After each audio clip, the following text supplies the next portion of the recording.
kalau dilihat dari evaluasi pendidikan beberapa tahun, apalagi pasca COVID ya, COVID, mereka melihat bahwa penggunaan gawai ini itu justru malah menurunkan daya konsentrasi siswa. Jadi konsentrasi peserta didik di sana itu turun karena gawai ini oke lah, mencari informasi mudah, tapi peserta didik itu mudah terdistrak. Oh iya. Kita kan masih ingat dulu waktu ngajar itu kita ngezoom sama siswanya kemana, atau mereka pakai kartun, atau kameranya pura-pura dimatiin. Ya, padahal mereka tidur. Anaknya tidur. Iya, dipanggil-panggil, fulan, gitu. Atau ini pakai background yang foto dia lagi gini. Iya, gitu terus.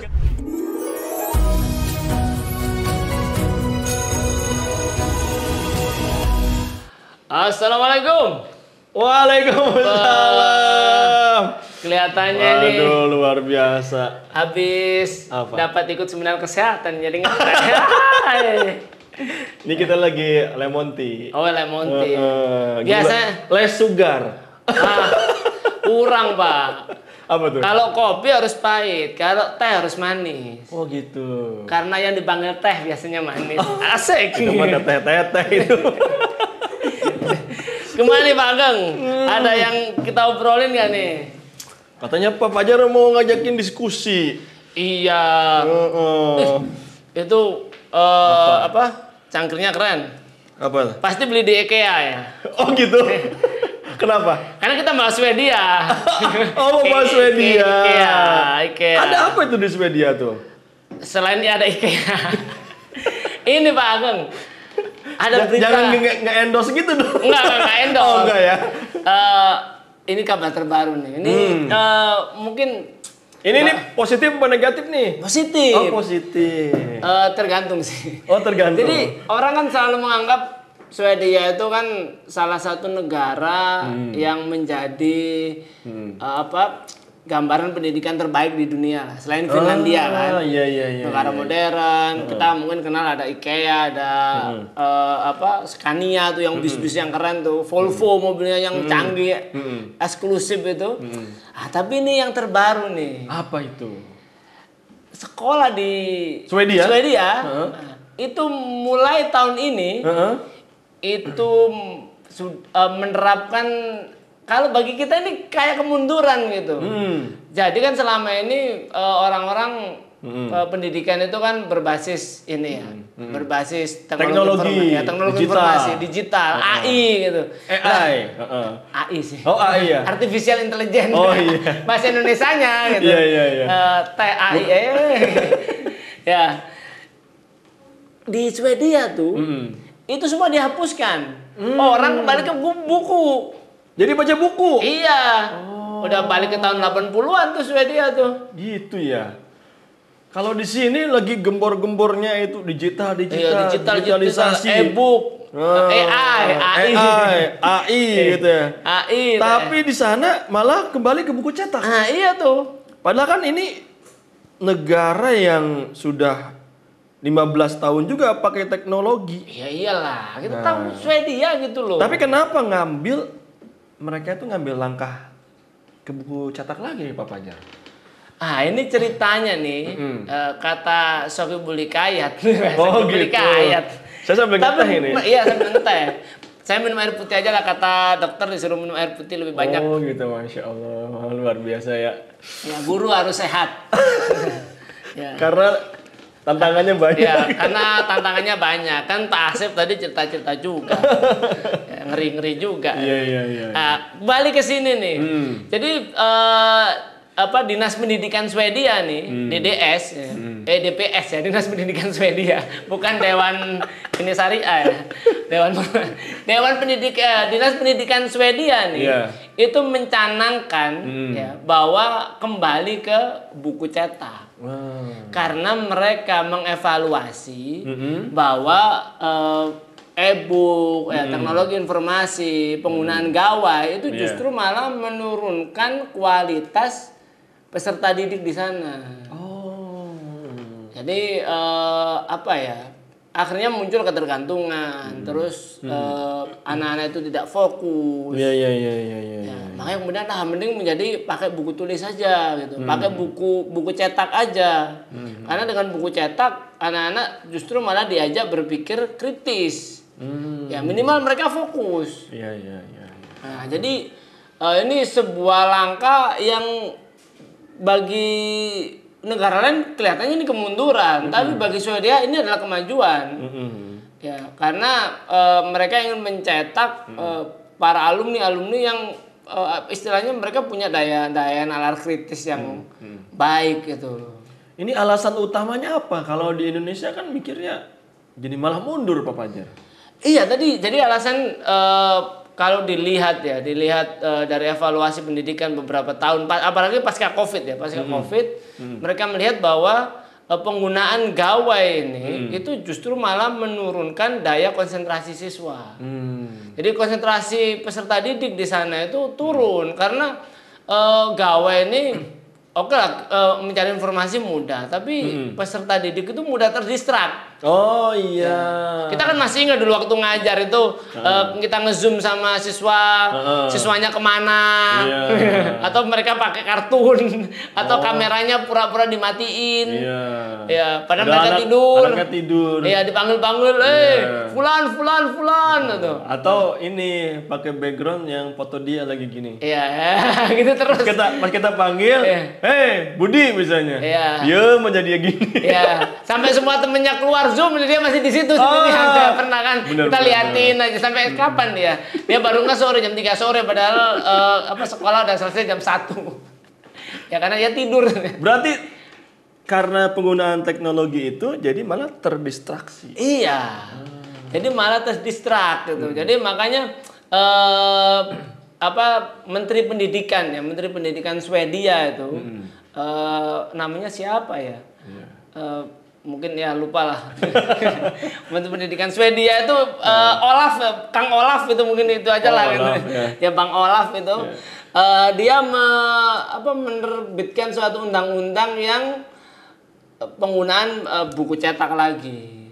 Karena buku cetak ini satu sisi kalau apalagi kita kan generasi yang dulu nggak pakai teknologi ya. Kita dulu merasakan itu buku cetak itu sebenarnya justru memang membuat konsentrasi peserta didik itu terbantu gitu loh, karena baca di situ terus memicu daya nalar. Beda dengan kalau kita lihat lihat di konten-konten di medsos itu ya, video dan sebagainya, memang itu menyenangkan sih. Ya, anak kecil pasti senang dibandingkan baca buku yang hanya tulisan, tapi di situ kan daya nalar itu makin tumpul gitu loh. Jadi ingat kemarin sempat dibahas juga sama Abah Luki berkaitan dengan brain rot itu ternyata pembusukan otak. Waduh, ngeri sedang itu. Iya, karena memang ya mungkin di Swedia melihat ada indikasi-indikasi itu. Jadi murid-murid itu jadi malah lemot. Iya, kritisnya kurang gitu. Kalau tanda-tandanya mungkin iya, tapi kan mereka nggak sampai ya, nggak sampai jadi empek-empek itu otaknya, atau jadi sambal bajak gitu. Tapi pada istilahnya mereka melihat bahwa ini kalau diterus-teruskan itu ya, maka akan menimbulkan tadi brain rot itu. Nah, di satu sisi memang banyak kita tahu penggunaan e-book, penggunaan teknologi AI atau gawai itu sebenarnya kan terlihat itu mudah ya, instan, memudahkan orang. Tapi dibandingkan dengan buku cetak. Tapi saya mengumpulkan beberapa analisis itu ya, bahwa satu dari sisi kepraktisan, buku cetak itu lebih praktis. Ya. Coba kita kadang-kadang misalnya kalau harus ke gunung atau ke tempat yang jauh dari listrik atau sinyal HP, ya buku cetak yang bisa untuk menemani kita gitu, karena gawai udah pasti mati, terbatas, internet nggak ada gitu, kita nggak bisa nyetak e-book. Itu pertama. Yang kedua, dari sisi kesehatan, saya pernah baca bahwa gawai ini HP kita, tablet, laptop itu mengandung paparan sinarnya itu disebut sinar biru. Sinar biru. Wah, kadang-kadang kan kita itu sebelum kapan sih orang membaca buku? Biasanya kan di waktu sela kan, menjelang tidur. Biasanya lampu dimatiin, kita nyalain. Nah, itu paparan sinar biru itu mengganggu hormon melatonin namanya, Pak. Hormon melatonin itu hormon yang ada di dalam diri kita yang mengatur kinerja tubuh, terutama nanti mengatur jam istirahat malam. Iya. Nah itu kalau terganggu pada akhirnya memicu gangguan tidur, dan ini sebenarnya sesuatu yang umum di negara-negara besar di dunia ya, Amerika Serikat, Jepang, dan ini meresahkan. Pantesan di kelas itu siswa suka ada yang ngantuk gitu. Nah, itu karena tidurnya terlalu malam main HP. Main HP, dalam main habis main PUBG. Ya habis main PUBG, terus nonton Liga Inggris, dukung MU lagi, kalah lagi, ngelawak lagi. Udahlah, sekolah udah tidur udah. Mentalnya kena itu. MU. Jadi sebenarnya kembali ke buku cetak itu bukan hanya sekedar nostalgia, Pak Fajar, ya kan? Berarti ini kan benar-benar di Swedia itu memikirkan terkait dengan kualitas pendidikan. Iya, jadi kualitas pendidikan. Jadi penggunaan buku cetak ini tadi ya, dari sisi memicu nalar siswa. Jadi siswa itu kalau saya ini contoh aja ya, kadang saya kalau di rumah itu, apalagi kalau baca buku sejarah itu, kita kan bisa konsentrasi gitu. Ya beda dengan kalau kita baca artikel sejarah di internet, memang cepat sekali, tapi kadang-kadang ketika kita tidak tahu, kita akhirnya berpindah ke kita googling. Dan ketika kita googling, itu ada kesempatan ya, disitulah setan main ya. Kita akhirnya buka yang lain gitu. Ya. Terdistrak itu terdistrak. Nah, beda dengan kalau kita baca buku fokus. Dan kalaupun ada yang bingung, misalnya kalau ini buku non fiksi ya, kita akhirnya mencari buku yang lain. Buku yang lain gitu, mencari informasi di situ. Apalagi kalau buku fiksi, buku cerita, itu benar-benar memicu daya nalar. Ya coba kita misalnya baca novel kayak dulu, misalnya saya masih ingat ketika SMA itu baca novel Harry Potter itu terbayang gitu. Atau kalau novel-novel yang bagus ya.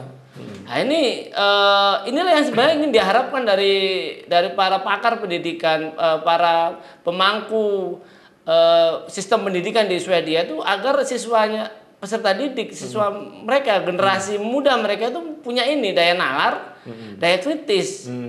Dan daya imajinasi yang tinggi gitu. Karena sebenarnya 3 hal inilah yang dibutuhkan di dalam dunia pendidikan untuk maju gitu.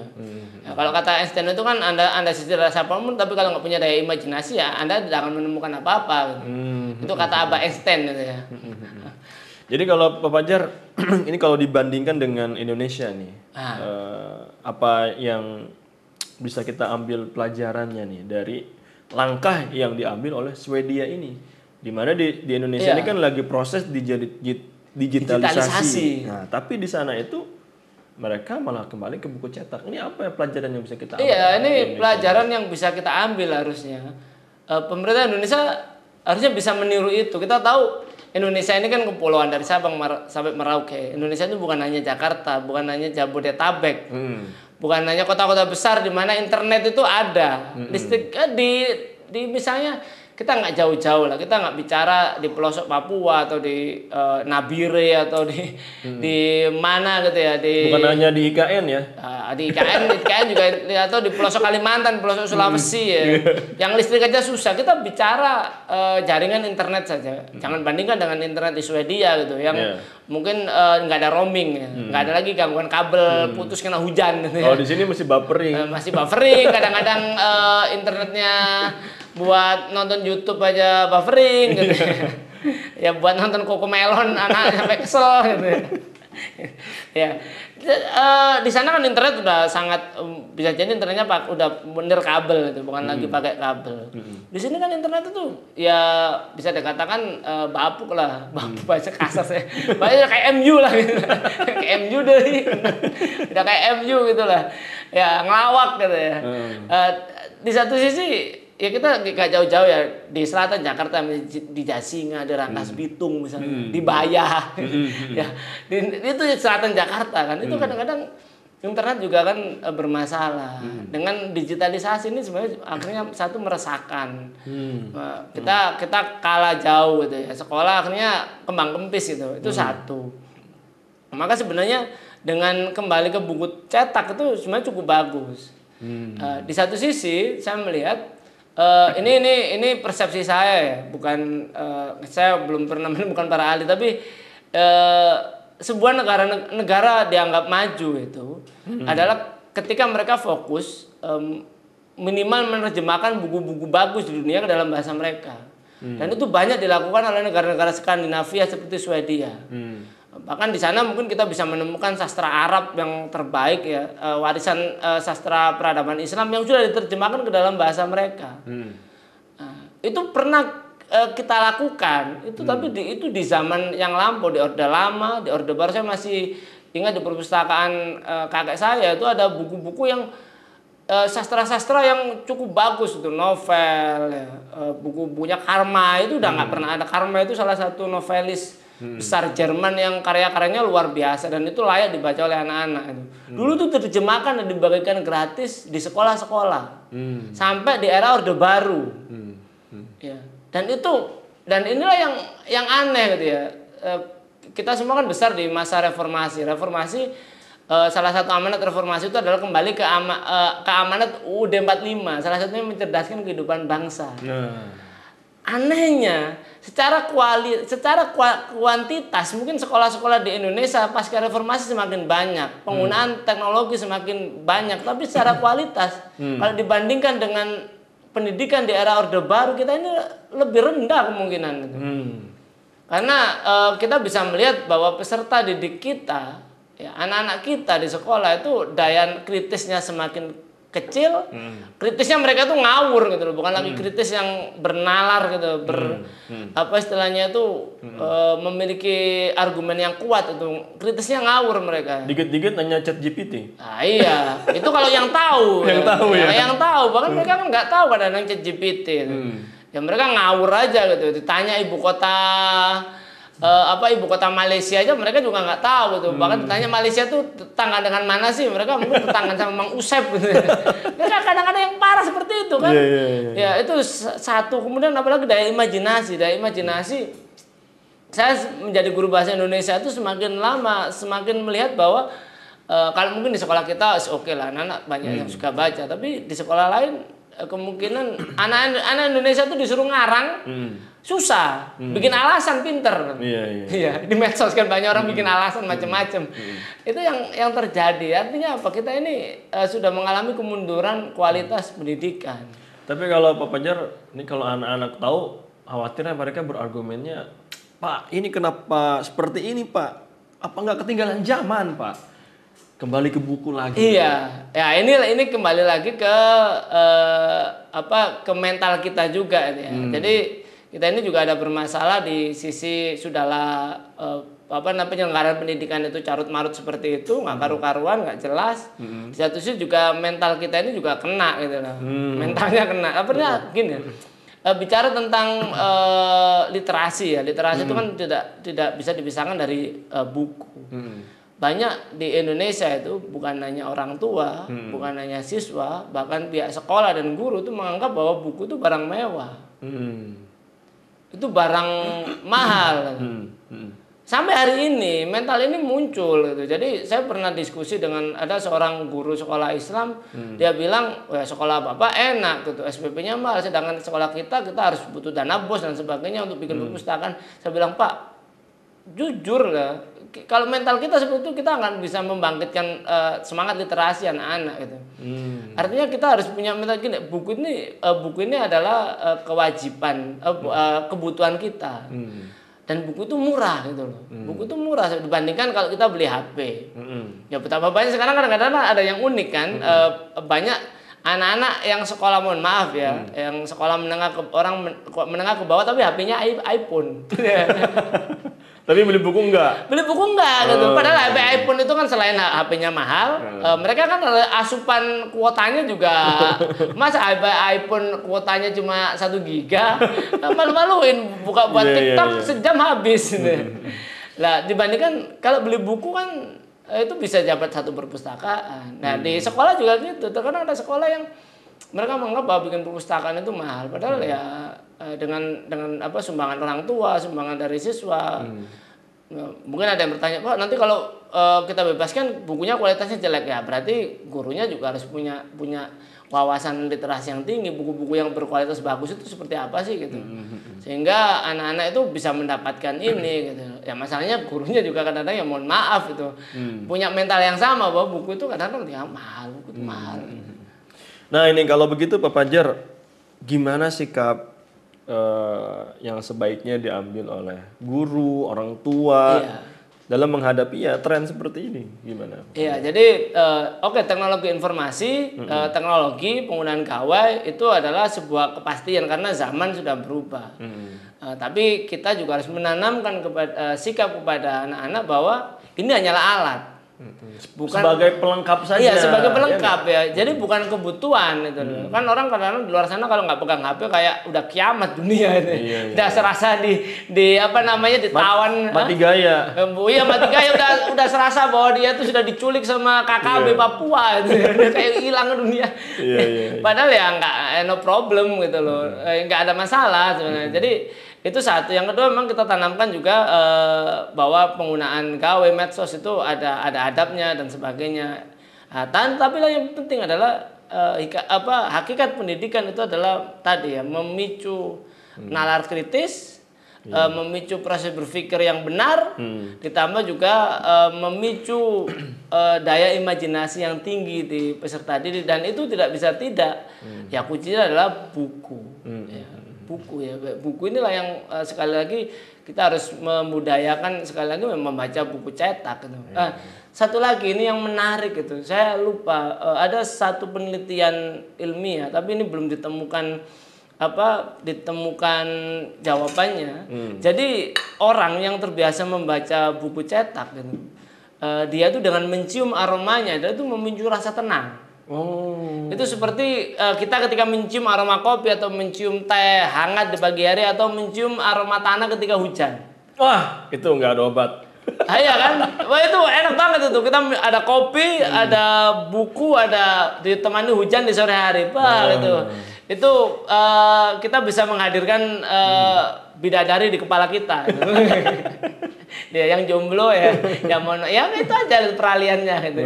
Ya udah itu udah kenikmatan yang hakiki dan itu memang menenangkan. Makanya di negara-negara maju itu klub-klub baca buku itu banyak dan untuk itu sebenarnya. Berarti sebenarnya ya harus perbanyak itu ya komunitas-komunitas membaca, komunitas gitu ya. literasi yang harus komunitas digalakan. Diskusi. Sekarang itu soalnya banyaknya e-sport ya, games gitu ya. Iya kan. Oke lah, Pak Fajar, terima kasih nih. Banyak belum bunyi. Nggak tahu mati kayaknya nih. Coba saya nih harus nganterin ini nih. Kemana? Ke kelas? Ya, ke kelas sih. Iya sih. Ya, makasih Pak Fajar. Itu tehnya saya boleh minta nggak? Oh boleh, silakan Pak Fajar. Ya siap. Jangan semuanya tuh. Kebanyakan saya bisa sombor nanti. Ya dituangin aja nanti. Ya siap. Makasih Pak Agam. Yo, Assalamualaikum. Waalaikumsalam.